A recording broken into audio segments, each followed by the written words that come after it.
শুভ সকাল বন্ধুগণ, আপনাদের সকলের কুশল কামনা করে শুরু করছি আজকের ভিডিও। কামাল স্পোর্টস বিডির বিশ্ব ফুটবলের আসরের আজকের ভিডিও। রইল বাকি 4 ইংল্যান্ড বনাম নেদারল্যান্ডসের খেলা নিয়ে। ইউরো 2024 জার্মানির সেমিফাইনালের খেলা শুরু হবে আজ রাত 1টায়। কামাল স্পোর্টস বিডির এই বিশ্ব ফুটবলের আসরের চ্যানেলটি আপনি দয়া করে সাবস্ক্রাইব করবেন এবং আমার সাথে থাকুন। আমি এই খেলা নিয়ে ইংল্যান্ড বনাম নেদারল্যান্ডস এই ম্যাচটির বিষয়ে আলোকপাত করব। ইউরোপের একই এলাকার অর্থাৎ কাছাকাছি এলাকার দুটি দেশ, ইংল্যান্ড এবং অন্য দেশটি নেদারল্যান্ড। একটি দেশকে বলা হয়ে থাকে তারা ফুটবলের জনক ইংল্যান্ড এবং অন্য দেশটি টোটাল ফুটবলের জনক।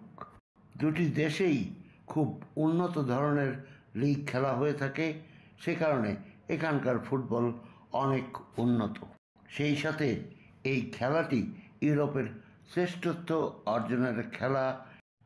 ইউএফা ইউরো 2024 জার্মানি সেমিফাইনালের খেলা, কাজেই ইউরোপের শ্রেষ্ঠত্ব অর্জনের লক্ষ্যে দুটি দলই যে আপ্রাণ চেষ্টা করবে এবং খেলা যে মার কাট হবে এ ব্যাপারে অনেকেই কোনো সন্দেহই পোষণ করছেন না।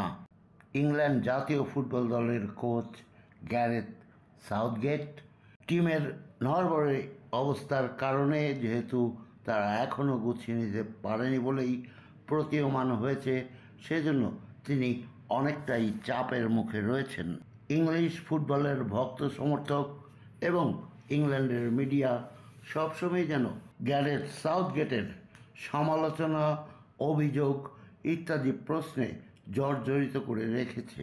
প্রতিপক্ষ নেদারল্যান্ডসের কোচ রোনাল্ড কোম্যান, তার খেলা একসময় আমরা দেখেছি তাকে বেস্ট অ্যাটাকিং সেন্টার ব্যাক হিসাবে পৃথিবীতে অল টাইম ফুটবলারদের মধ্যে একজন হিসাবে ধরে নেওয়া হয়ে থাকে। আসুন আমরা এবার ইংল্যান্ড দলের খেলোয়াড়দের সাথে পরিচিত হয়ে নেই। গোলরক্ষক যথারীতি পিকফোর্ড, ডিফেন্সে রয়েছেন ওয়াকার, স্টোনস, গিভহি। সাকা খেলবেন মিডফিল্ডে, মাইনো, রাইস, চিপার। সামনে খেলবেন বেলিংহাম, ফোডেন এবং দলীয় অধিনায়ক হ্যারি কেন। এবারে চলুন দেখে নেই নেদারল্যান্ডসের খেলোয়াড়দের তালিকা। গোলে যথারীতি Verbruggen, ড্যামফ্রিজ, D Vries, van Dijk, একে, সাউথেন, রিজল্যান্ডার, মালেন, সিমন্স, কোডি গ্যাপকো এবং দুপে। খেলাটি হবে পশ্চিম জার্মানির ডর্টমুন্ড শহরের ডর্টমুন্ড স্টেডিয়ামে। এই স্টেডিয়ামটার নাম সিগন্যাল ইডুনা পার্ক। ইংল্যান্ড ও নেদারল্যান্ডের মাঝে যতবার দেখা হয়েছে তার মাঝে নেদারল্যান্ডস বিজয়ী হয়েছে 7বার, ইংল্যান্ড বিজয়ী হয়েছে 6বার এবং ড্র হয়েছে 9বার। ইংলিশ মিডিয়াতে সমস্ত সংবাদ মাধ্যমে ওয়েবসাইট খুঁজে দেখা গেল সবাই বলছে ইংল্যান্ড ফুটবল টিম বিজয়ী হবে, কিন্তু কোনো ওয়েবসাইটে, সম্ভবত এই ওয়েবসাইটগুলি ইংল্যান্ডের নয়, তারা বলছে নেদারল্যান্ডস বিজয়ী হবে। আবার শক্তির ভারসাম্যে এই দুটি দল কাছাকাছি বিধায় প্রায় সকলেই বলছে খেলাটি এক্সট্রা টাইমে যাবে এবং টাইব্রেকারে এই খেলার ফলাফল নিশ্চিত হবে। আমার সম্যক ধারণা এবং খেলা সম্পর্কে এ ধরনের উল্টা পাল্টা রিপোর্ট নিয়ে আমি কিছুটা বিমূঢ় হয়ে চলে গিয়েছিলাম অপটা অ্যানালাইজে।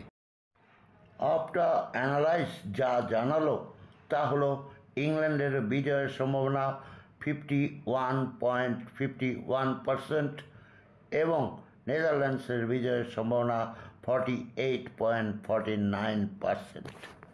আজ রাত 1টায় জার্মানির ডর্টমুন্ড শহরের সিগন্যাল ইডুনা পার্কে দেখা হবে। ইংল্যান্ড এবং নেদারল্যান্ডসের দেখা হবে আপনাদের সাথে আমার। অপেক্ষা করুন, আজ আরও একটি ভিডিও দেব, সেটি হলো কলম্বিয়া বনাম উরুগুয়ের ভিডিও। বিকেল সন্ধ্যা নাগাদ পেয়ে যাবেন। অনেকেই সাবস্ক্রাইব করছেন, তাদের ধন্যবাদ, এবং সকলের জ্ঞাতার্থে আমি জানাচ্ছি যে আমি সবসময় ফুটবলের উপর এবং প্রতিদিন ফুটবল নিয়ে ভিডিও দিতেই থাকি, এবং কোপা আমেরিকা এবং ইউরো 2024 শেষ হলেও ফুটবলের ভিডিও এখানে পাবেন প্রতিদিন। কামাল স্পোর্টস বেডির বিশ্ব ফুটবলের আসর, এটিকে সাবস্ক্রাইব করুন, আমার সাথে থাকুন, এবং আমার সাথে থাকার জন্য আপনাদের প্রতি রইল অশেষ ধন্যবাদ।